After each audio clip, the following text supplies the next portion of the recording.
Muito obrigado, senhor presidente Randolfo Rodrigues, dessa sessão.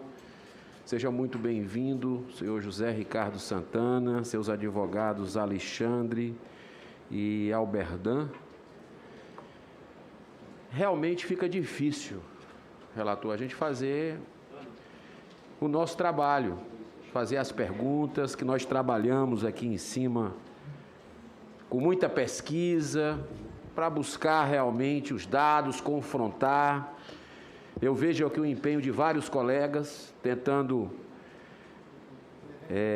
se aprofundar, mas, infelizmente, essas respostas que não pode, a gente entende, determinação judicial tem que ser cumprida, mas eu acredito que tudo isso talvez tenha ocorrido pelo próprio modo de agir da CPI. Eu acho que se não tivesse quebrado o sigilo de hoje, do depoente estar aqui, ele poderia nos passar mais informações importantes para o Brasil, para que a gente pudesse descobrir realmente o que aconteceu. Mas a CPI colocou o carro na frente dos bois e aí o Supremo Tribunal Federal, que mandou essa casa abrir, a gente precisa lembrar sempre disso, mandou o Senado Federal abrir essa CPI, acaba deliberando em habeas corpus, por cima de habeas corpus, para que, com o erro da CPI, em quebrar sigilo antes do depoente vir aqui, acontecer esse tipo de situação. Então, a gente está vendo isso diariamente ocorrendo. A Polícia Federal, o presidente Isalci, que assumiu agora há pouco, que foi citada, uma das entidades mais acreditadas pelo povo brasileiro, com razão, já fez mais de 100 operações durante essa pandemia, é o chamado Covidão. No dia que eu tentei trazer aqui um requerimento meu, há uns 2 meses, mais ou menos, que eu tentei trazer o diretor-geral da Polícia Federal aqui para trazer esclarecimento para o Brasil, eu fui o único voto. O único voto.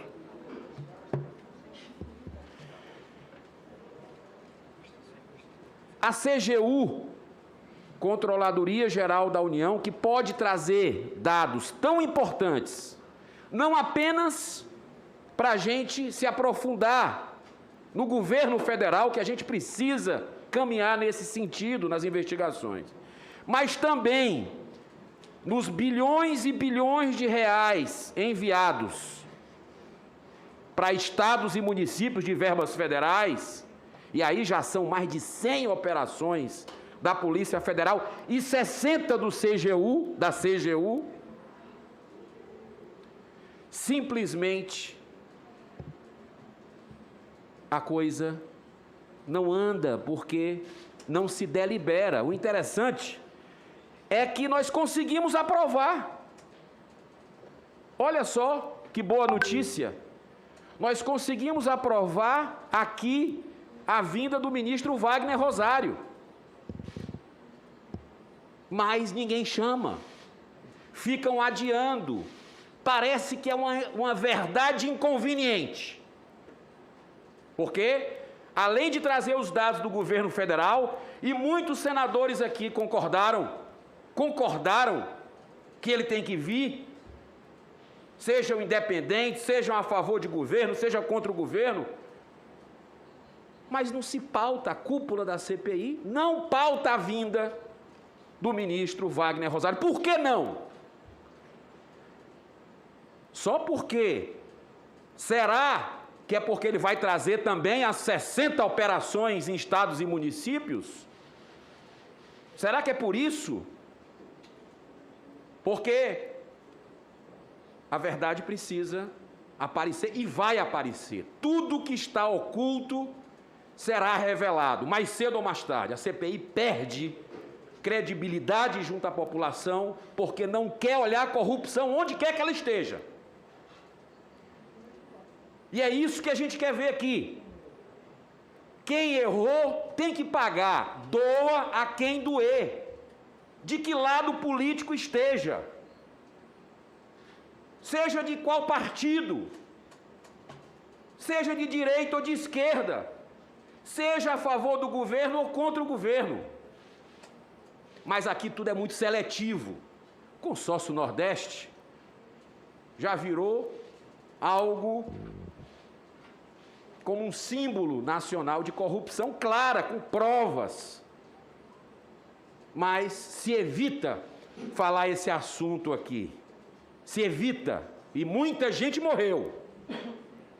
Muitos conterrâneos nordestinos morreram por causa dos respiradores, senador Exalci, que foram pagos antecipado uma montanha, 50 milhões de reais, quase.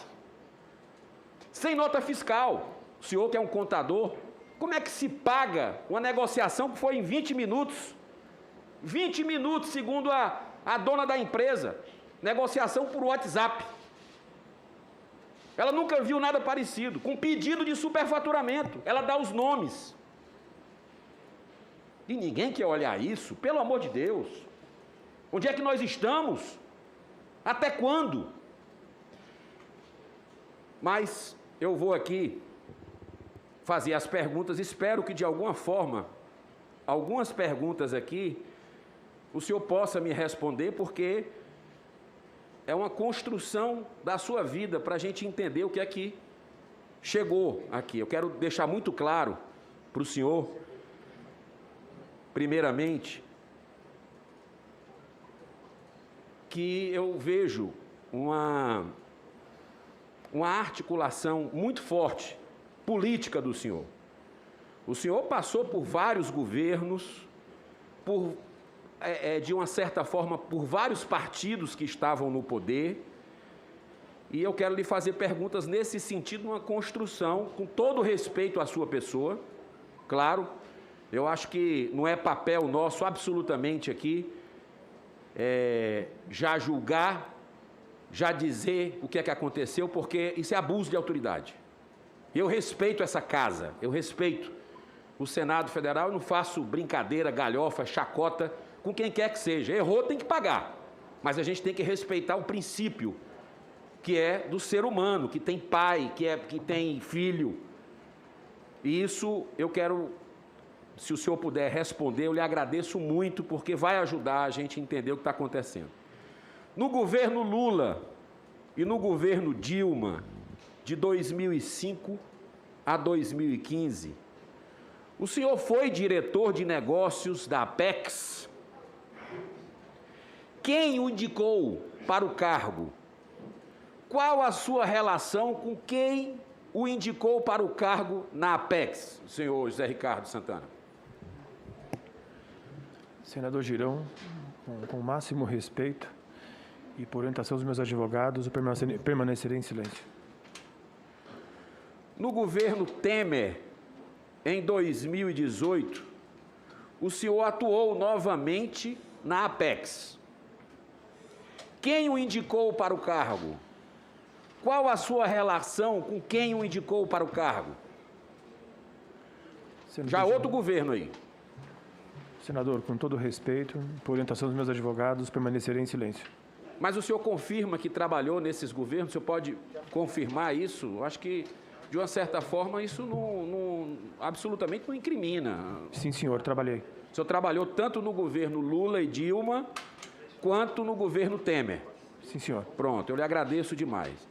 Em 2019, o senhor foi nomeado para ser secretário executivo da Câmara de Regulação do Mercado de Medicamentos, da Anvisa, na gestão do ex-deputado federal William Dipp. Por quais razões o senhor foi indicado para essa importante função na Anvisa? Senador, com todo respeito e por orientação dos meus advogados, permanecerei em silêncio. Segundo a reportagem de junho de 2017, João Dória, então prefeito de São Paulo, nomeou o senhor para a diretoria executiva de negócios para auxiliar na criação da Agência de Promoção de Exportações e Investimentos. Pergunta que eu lhe faço de forma direta e objetiva. O senhor foi ou é filiado a algum partido político? Não, senhor. Nunca foi filiado a partido político, embora tenha transitado nesses... em alguns governos cujos esses partidos estavam à frente. Não, senhor. Não, como assim? Não entendi a resposta. Não fui filiado a nenhum partido. O senhor não foi filiado a nenhum partido, Sim, mas trabalhou nesses governos todos que eu estou citando aqui. Sim, senhor. Perfeito. O senhor é conhecido como empresário, mas o senhor passou 14 anos como servidor público. Qual é, afinal, a sua atuação empresarial? Senador, com todo respeito, por orientação dos meus advogados, permanecerei em silêncio. Segundo reportagem recente, em documentos de investigação do Ministério Público Federal do Pará, consta que o senhor atuou junto a Roberto Dias para destravar um processo de venda de 12 milhões de testes de Covid. Pergunta que eu lhe faço: qual o seu papel nestas negociações? O senhor participou de outras, além dessa, de outras com estados e municípios também? Senador, com todo respeito e por orientação dos meus advogados, permanecerei em silêncio. Como eu disse aqui no início, a gente já percebe que o senhor é muito bem relacionado com relações nos governos federais e estaduais nos últimos 20 anos. Nesse contexto, o senhor foi nomeado pelo PT para a Apex, pelo PSDB para atuações nos governos estadual e municipal de São Paulo, pelo governo do MDB para a Apex e para um quadro do PSDB na Anvisa, nessa importante Secretaria de Regulação do Mercado de Medicamentos. Recentemente, o Ministério Público Federal do Pará divulgou sua ligação com a Precisa, essa tão falada empresa aqui, Precisa, como lobista. Afinal, qual a sua relação com a Precisa? Que vínculos o senhor tem com essa empresa? Senador, com todo respeito e orientação dos meus advogados, permanecerei em silêncio. Eu lhe agradeço pela oportunidade, senhor presidente Exalci Lucas. Eu terminei minhas perguntas. Muito obrigado.